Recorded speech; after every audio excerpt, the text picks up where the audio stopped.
Merci à Mireille, à la FPS et à toute cette équipe de me donner l'occasion d'être avec vous.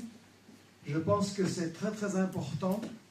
Je pense que, vous le sentez, on est engagé dans une bataille historique qui va déterminer le monde de demain, le monde que nous laisserons à nos enfants, avec d'un côté des horreurs inimaginables, un génocide en direct, et on trouve que c'est normal, l'utilisation de terroristes recherchés 10 millions de dollars par les États-Unis pour maintenant amener la démocratie en Syrie, et on peut continuer, le Liban est partout. Mais de l'autre côté aussi, une résistance admirable en Palestine, au Liban, au Moyen-Orient, et, comme l'a dit Saïd, une opinion mondiale qui a basculé et qui devient un facteur du rapport de force. Je trouve que Saïd a tout à fait raison de dire ça va durer des années, parce que d'un côté, eux ne peuvent pas renoncer au pétrole, au gaz, à la domination sur le Moyen-Orient, le grand carrefour de toutes les routes commerciales du monde, le grand carrefour entre l'Europe, l'Asie, l'Afrique. Eux ne peuvent pas renoncer, sinon leur système est fichu, les privilèges, les bénéfices de leur multinationale, c'est terminé. Et de l'autre côté, les Palestiniens non plus ne peuvent pas et ne veulent pas renoncer. Et donc toute la question, c'est, serons-nous à la hauteur? Comment allons-nous être efficaces dans cette bataille de l'information? Parce que c'est ça qui est décisif. Beaucoup de gens maintenant ont compris que ce qu'Israël fait, c'est criminel, que c'est vraiment un État voyou. Mais on entend trop souvent, oui, mais c'est le Hamas qui a commencé, oui, mais le 7 octobre, le terrorisme, donc il se venge. Et dans ce faux récit, Macron et son régime ont une influence énorme. Ces mensonges-là servent à justifier le génocide, la continuation du nettoyage ethnique et de l'apartheid et la reprise du génocide. Il ne faut pas se faire d'illusions. Donc on a une responsabilité énorme. Et si je pose, vous savez que c'est mon obsession, la bataille de l'info, mais pas la bataille de l'info menée par 2-3 auteurs de livres, la bataille de l'info menée par vous, parce que c'est seulement vous qui allez pouvoir changer le rapport de force. Nous, on parle ici à des gens qui sont déjà convaincus, en recherche, curieux, et vous avez la possibilité, la responsabilité, de parler aux autres gens qui ne sont pas dans cette salle, qui ne sont pas encore dans les manifestations, qui ne sont pas encore dans BDS, comment vont-ils venir? Et je pense que les choses que Jean-Pierre a expliquées sont au cœur du débat. Ces fake news sur le 7 octobre sont la justification du génocide. Oui, Netanyahou exagère, c'est pas bien, mais il faut comprendre, il se venge, et donc c'est le Hamas qui a commencé. Et donc, on doit être capable d'expliquer autour de soi, de façon convaincante, comment les gens ont été manipulés. J'aimerais bien que toutes les personnes qui sont ici, il y en a une bonne centaine, c'est magnifique, prennent envers soi-même l'engagement, je vais, dans les jours qui viennent, parler à 5 personnes qui sont hésitantes, qui sont à convaincre, et je veux bien réfléchir quelle va être ma stratégie, quels vont être mes exemples, quelle va être ma méthode. Il n'y a pas de méthode magique, il faut chaque fois s'adapter à la personne, ça commence par l'écouter, mais il s'agit de l'amener à réfléchir aux faits et aux médias mensonges. Et donc, dans le livre, vous allez trouver les instruments pour ça.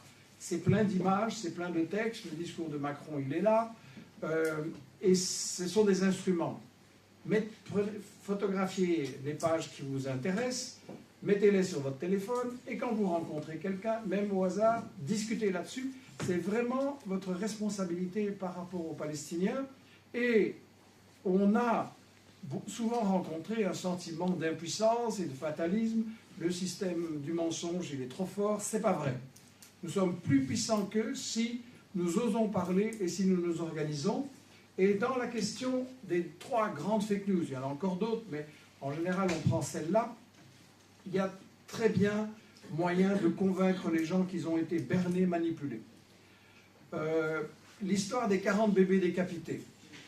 ça ne tient pas debout, il n'y a pas de source, c'est un média de milliardaires menteurs.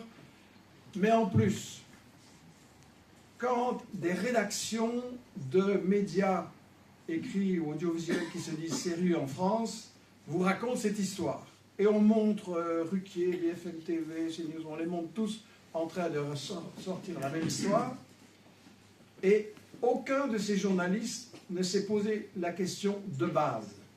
On nous dit 40 bébés décapités, pas 2, 3, 40. Mais il y a combien d'habitants dans ce fameux kibbutz de Kfar Hassa? 700. Mettez de côté les hommes, les personnes âgées, les enfants. Combien il reste de femmes en âge de faire des bébés? Une centaine peut-être, maximum.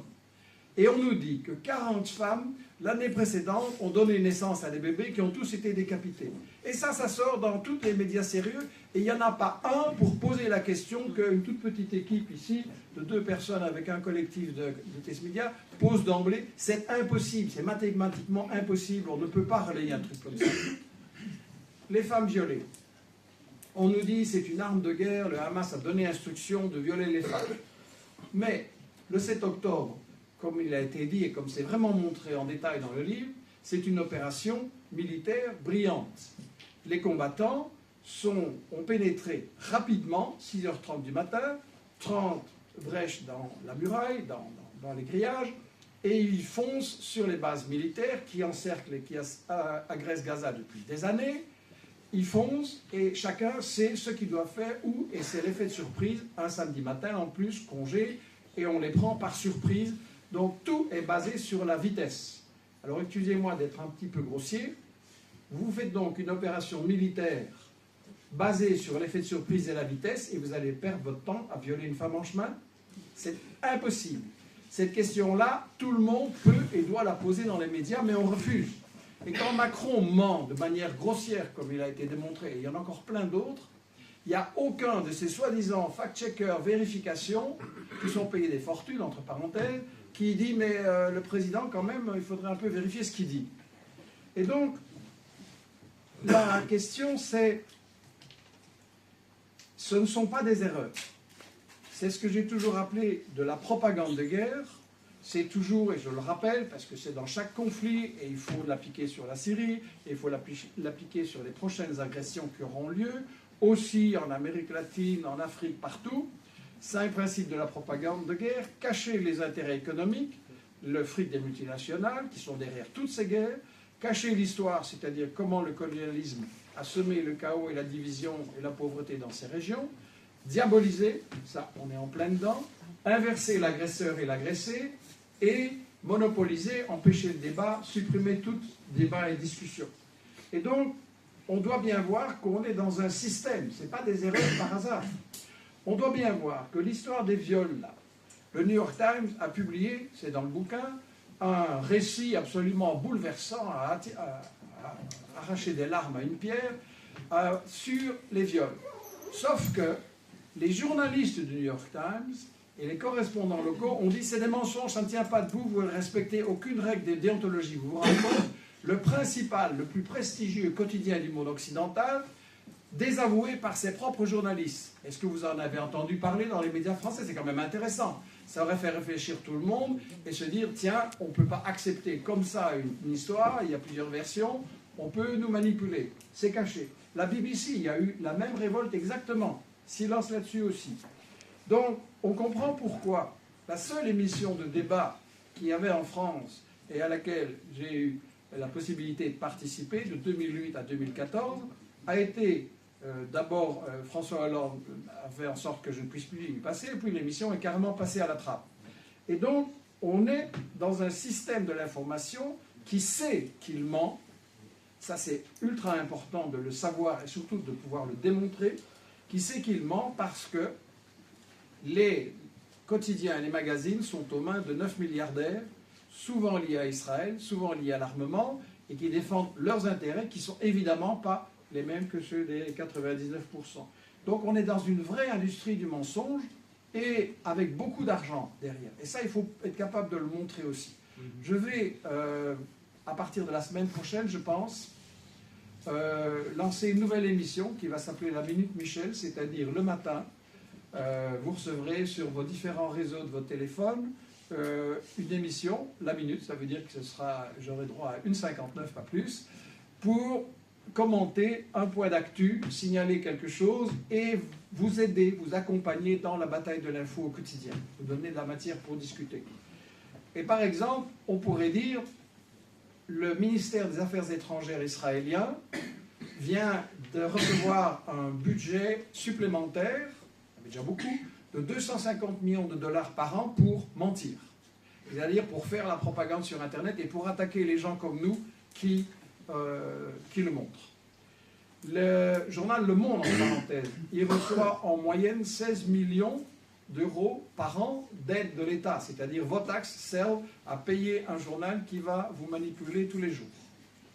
Et Facebook vient de verser 8 millions de dollars aux fact-checkers, soi-disant, de l'agence France Presse, qui ne fact-checkent rien du tout, mais sont juste chargés d'attaquer les gens comme nous, qui, eux, font la véritable vérification des infos.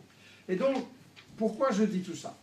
Parce que, vous le savez, c'est mon obsession, c'est la bataille de l'info. Elle ne peut être gagnée que par vous, je le redis. Et donc, la question, c'est quelle va être notre stratégie, quelle va être notre organisation? On a mis sur pied une opération Gaza Vérité, dans laquelle les gens peuvent s'inscrire pour échanger leurs expériences. On fait des zooms régulièrement, on prend 15-20 personnes maximum, et chacun raconte comment il a parlé de Gaza, du 7 octobre, etc., avec les expériences positives, il y en a, et souvent négatives, souvent on se ramasse la porte. Et donc, c'est très important d'échanger aussi bien les succès que les défaites pour en tirer des leçons et pour voir comment parler et être plus convaincant. Et de ça se dégage une méthode que j'ai expliquée dans le livre aussi, et on peut donner des conseils.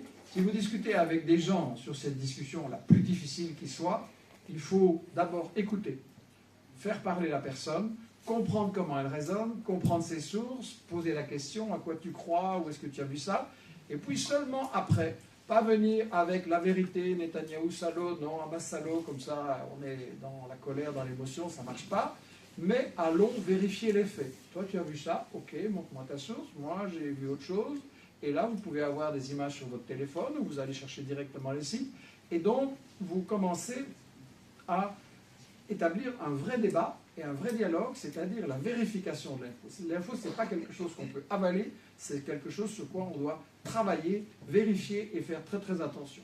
Je crois donc, et ce sera mon message général, je crois donc qu'on a vraiment une responsabilité historique pour, je dirais d'abord, étudier, se former, et les livres d'investigation, ils sont faits pour ça.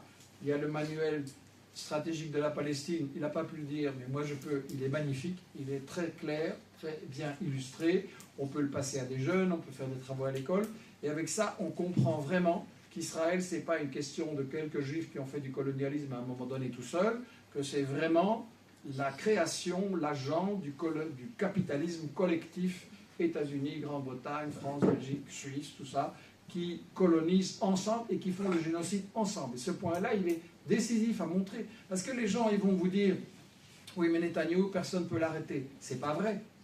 Il peut être arrêté. Les armes, elles viennent de Washington, de Paris, de Bruxelles, de Londres. Il peut être arrêté. Et c'est à nous de faire la pression pour que ça devienne impossible, que plus aucun politicien n'ose se présenter devant ses électeurs quand on va le traiter de génocidaire. Et c'est ça vraiment le travail à faire, et pas seulement au moment des élections, mais dans toute l'action quotidienne, dans BDS aussi, ultra importante, parce que les multinationales ont un portefeuille à la place du cerveau et à la place du cœur, et ne réfléchissent que comme ça. Et donc on doit les toucher là-dedans. Étudier, s'organiser. Les autres livres aussi très importants, Gaza, ma vie sous les bombes, le journal de Ziad Medouk, que vous avez sans doute vu à Télé Palestine, qui a témoigné courageusement, on a beaucoup craint pour sa vie, qui a témoigné courageusement, et ça montre toute la souffrance, mais aussi la résistance. Donc c'est un livre d'espoir. Un jeune, parce que l'équipe est un peu trop vieille ici à la table, donc il est temps de préparer la nouvelle génération, Adam Bouiti, c'est un ami marocain qui travaille en Suisse, et il a préparé L'information est un sport de combat. le titre vous donne le message. C'est 30 interviews, entretiens très intéressants qui aident justement à se défendre sur le plan de l'information, qui font réfléchir. Et bon, c'est un peu le prolongement du fameux Fabriquer un consentement, où Herman et Chomsky montraient comment on manipule les gens, l'histoire des bonnes et des mauvaises victimes, tout ça, et pourquoi on les manipulait. Déjà, eux montraient qu'il y avait un système de propriété et de pouvoir derrière l'information et que voilà, ça faisait partie de la bataille économique et politique, tout simplement. Voilà, donc, étudier, s'organiser, oser prendre la parole. Eux, ils ont voulu nous terroriser avec des gens en prison. On a vu à Nice une infirmière seule avec ses enfants. 56 jours en prison parce que, bon, on peut exagérer, d'accord, dans la forme, mais parce qu'elle s'était opposée à ce que Netanyahou fait. 56 jours en prison. Un syndicaliste, ici à Lille, bien entendu, aussi condamné de façon absurde et aberrante. Hein. Ce sont les juges, ce sont les politiques qui sont négationnistes et qui font l'apologie du terrorisme. Et nous pensons, ça a été moi, qu'il est temps d'engager collectivement des actions d'avocats et de juristes pour que la peur change de camp, c'est-à-dire que nous devons inculper, je sais que Macron a l'immunité, etc., mais il y a des échelons en dessous, inculpons tous ceux qui donnent, qui prêtent la main à ce travail pour terroriser les gens et pour les intimider. Juridiquement, je vous dis qu'il y a vraiment une base et qu'on devrait vraiment le faire. La peur doit changer de camp et je pense que voilà, c'est vraiment fondamental. Investigation est à vos côtés dans cette bataille de l'info. Vous connaissez, je pense, notre site. Sinon, inscrivez-vous à la newsletter. Vous connaissez notre chaîne vidéo. Vous connaissez les livres qu'on publie.